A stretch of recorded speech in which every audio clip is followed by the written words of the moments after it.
পাকিস্তানের সাবেক প্রধানমন্ত্রী ইমরান খানের ১৭ বছরের কারাদণ্ডের রায়ে দেশজুড়ে সাধারণ মানুষের মধ্যে ক্ষুব্ধ প্রতিক্রিয়া দেখা গেছে। মামলাটিকে রাজনৈতিক উদ্দেশ্যে প্রণোদিত বলে আখ্যা দিয়েছেন অনেকে, যদিও ন্যায় বিচার পেতে উচ্চ আদালতে যাবেন বলে জানিয়েছেন ইমরানের আইনজীবী। এদিকে ইমরান খানকে নির্যাতন করতে এই কারাদণ্ডের কৌশল নেওয়া হচ্ছে অভিযুক্তার ছেলের।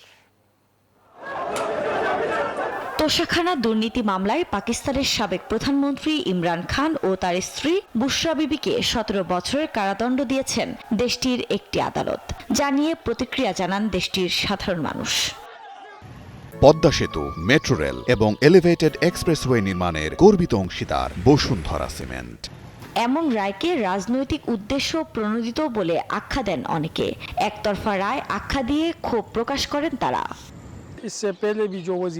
ইমরান খানের আগের প্রধানমন্ত্রীরাও সরকারি ভান্ডার থেকে উপহার নিয়েছিলেন, অথচ নির্দোষ ইমরান খান ও তার স্ত্রীকে কারারুদ্ধ করা হয়েছে। আমরা সরকারের কাছে আহ্বান জানাই, তার প্রতি এই অবিচার করবেন না।